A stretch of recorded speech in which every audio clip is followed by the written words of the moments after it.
Well, we have an economist, Teriba, who's joining us now from our Lagos studio. Thank you so much for joining us on News Night tonight.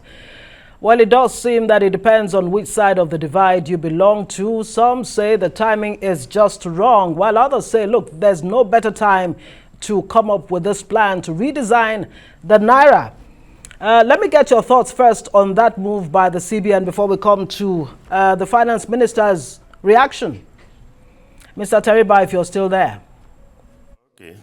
Okay. Thank you very much. I'm here. Right. I mean, this is a shock. The announcement comes as a shock at a time where the international community, spearheaded by the global risk rating agencies, had presented us with a shocking downgrade of Nigeria's sovereign credit risk rating for reasons of unclear foreign exchange policy, for reasons of devaluation overhang, all centering around the way the Central Bank of Nigeria is managing foreign exchange and exchange rate. So you would have expected that the Central Bank would be more worried about fixing the negative image that the Central Bank is portraying for Nigeria to the global investing community. But here they are saying that they want to withdraw existing currency denominations, the largest 4 denominations, within a month, from December 15 to January 15, which coincides with the festive period, the Christmas, the New Year period, and is 2 months away from the general election. It just heightens the tension. The exchange rate, the perception of confidence about the exchange rate is already at its lowest, and now you are going to trigger a flight away even from the domestic holding of the currency. You're talking of speculators, you're talking of hoarders who will hoard Naira, whose exchange rate has been weak. It's been cut, the value has been cut in like half in the last 1 year. If anybody who wants to hoard a currency, will it be the Naira? Would it not be intelligent enough to know that what they should be hoarding are the hard currencies? But the people who get paid in cash, who need to get their daily pay and prepare for the new year, are the ones that you are going to create a panic among. They have to be going to bank to changing money on Saturdays. 2 of the Saturdays falls on Christmas Eve, falls on New Year Eve. Is a very, very insensitive and unnecessary panic that the central bank is creating with this. Part of the concerns, some of the concerns that have been raised by, experts like yourself. But just like you pointed out, I mean, this is close to the election and many people are truly hoarding the Naira. I mean, one of the reasons why the central bank has come up with this move, according to them, to check currency, management, of course, and the fact that 80% of the currencies right now circulating is not in the vaults of the commercial banks. And then again, vote buying and all of that. People store Naira to, buy votes, won't they? If the central bank is complaining that 80% of currency in circulation is outside banks, then we should all be very worried that the central bank does not understand how to interpret currency data. The only reason any currency is printed anywhere in the world is that it should be outside banks, not in bank vaults. Only a very small fraction stay in bank vaults in transit on their way to the public. So if you don't want it outside banks, don't print it. It's currency. There are other forms of holding money. There are deposits. Currency as a fraction of money, the currency deposit ratio, is very small. We are talking of less than 2 trillion in currency. We are talking of 40 trillion in money supply. So what causes inflation is not the cash, is not the $2. The highest denomination of currency that Nigeria has today is $2. That's not a note in any market in the world. It's a coin. So, and the central bank is planning to replace the $2 coin with another $2 coin. I do not think interpretation of the currency in circulation is right. And the currency in circulation as a fraction of GDP has remained a very small, constant fraction of the GDP. It's 1.34% of GDP. It was 1.34% in 2015. It remains 1.34% of GDP today. Central Bank is saying the currency circulation has doubled from 2015 to today. So has the GDP. And what matters is the fraction of currency circulation that we use for 1.34% of GDP. It's one of the lowest in the world. We're already a cashless society. In Europe, the percentage of currency to GDP is 10%. In the United States, the ratio of currency to GDP is 9%. Right. But Mr. Teriba, let me get your reaction when, listening to the finance minister, Zainab Ahmed there say, look, I read about this just like every other Nigerian on the pages of newspapers and, of course, listen to media, maybe like Arise, of course. What do you make of that? The fact that maybe the monetary policy and fiscal policy, designers may not be, having one mind, they're not necessarily working in tandem on this kind of sensitive policy. What does that really say to you? And what are the consequences that the finance minister talks about? Oh, well, we all had the finance minister. We all had the senator.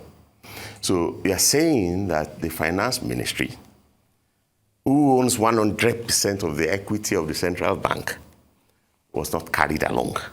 There's no other central bank in the world that will announce a policy like this without carrying its parent agency along. The senator, spoke about the fact that they are not aware of it. They are caught unawares. And the senator is very right in that it has triggered a flight from Naira to the dollars. So you are forcing people know that from 15 December, you must go and surrender your Naira. They'll sell it now. They're not going to wait on 15 December. They will hold dollars now. And when you finish all that malady that you are doing by January 15, they will exchange the dollar for the new Naira. Militants, you have given them how many weeks notice? 6 weeks notice before you want to introduce this new. Nobody will be holding Naira by the time that date arrives, whether the speculators or this and that. So I heard what the minister said. I cannot see any positive benefit of what the central bank is doing. I cannot see the necessity for it. The sensible thing that the central bank should be doing at the moment is that these notes that were introduced from like 2000 to 2005 have been eroded in value over that period. $2 as the highest denomination of currency is shameful for any country. They should be replacing those notes. The notes that they are proposing to introduce, about 5 billion pieces of 100 Naira notes to 1,000. They should replace those with coins, and introduce larger denomination notes, to reduce the currency in circulation from like the 10 billion that we have now to no more than a billion. I've heard some experts say, look, just withdraw totally. Withdraw this larger denominations, 200, 500, and 1,000. Withdraw them completely from the economy. Well, you talk about coins, and I'm wondering, how is it even possible that a country like Nigeria does not have coins? Can any economy survive without coins? You go to Ghana, if you were to collect change, they give you your coins, or wherever else in the world. How did we get here? Okay. Our economy has survived without coin for more than a decade because the highest coin that the government puts in circulation is 1 Naira, and there's no retail item that is priced at 1 Naira. So effectively, the coins that the government puts in circulation has been demonetized.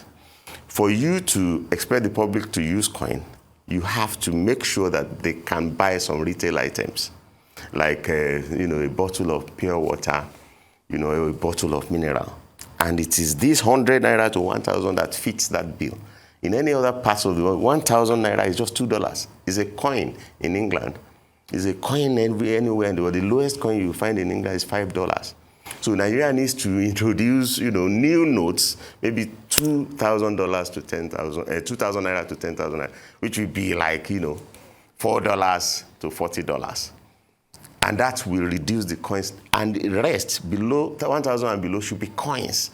so that people, when they want to buy petrol, buy coke and stuff and that, they can use coins. So this has to be reconsidered. And doing this change over the New Year Christmas period will be very unkind to Nigerians. They've had a very turbulent years. You know, the exchange rate shock, the interest rate shock, you can't even get Forex, the energy shock, the food shock, and to end their year, let them have some rest over the Christmas break. Not that central bank will be asking people to be going to bank to be exchanging $2, 1,000 notes for a new one. I do think that if this country cares about the citizens, you need to reconsider the policy. Well, you've made that point just like others. But let me ask about the independence. How independent really should the Central Bank of Nigeria be to the extent that it can come up with policies without necessarily falling back to the, like you said, the parent supervisor like the Ministry of Finance? A situation in which the central bank in any part of the world becomes independent of its owner is anarchy. The most independent central banks in the world merely have operational independence with regard to monetary policy. They don't even have strategic independence. They have to let their Ministry of Finance tell them what goals to achieve. So the strategic goals is determined by the Ministry of Finance or the Treasury. How they achieve that, just like you have to tell your pilot where he should take you. But what altitude or speed, you leave it to your pilot to achieve. So it's a situation of chaos and anarchy to have a central bank that is not elected, that is appointed by elected persons, not to be accountable to the elected person that appointed them. And to think that they can just implement is chaotic. Bank of England is regarded as one of the most independent central banks in the world and is subject to the Treasury Select Committee on Finance. The Reserve Bank of the US, the Act says that if any provision of the Federal Reserve Act conflicts with the Treasury Act prevails. Many European countries have scrapped their national central banks and joined the European Central Bank. So if you say this is the Central Bank of Nigeria and Nigeria cannot control the central bank, then that's chaos, that's anarchy. 30 seconds. What do you think this move means for the Nigerian economy in the short, medium, and long term? Just as if you chose to change the color of your handkerchief, it means nothing for you economically. So changing the design of 1,000 notes, which is worth $2 in value, has no effect whatsoever on the economy. Shocking people to go and, the currencies are replaced. I asked when you asked me, the question was really, are replaced like, periodically, but quietly. Nobody makes noise about it. You wait until, the old currencies arrive at the central bank and you don't release it anymore. You introduce the new ones. Not that you announce 1 month. I'm giving you 6 weeks notice and I'm going to effect this change in 1 month over Christmas, New Year break. Come on. That's chaotic. That's anarchy. Teriba. Nobody should allow the central bank to do this. Thank you very much. Well, others say that there's no better time to actually come up with this move by the central bank. We'll have to leave it there. Teriba is an economist joining us on Newsnight tonight.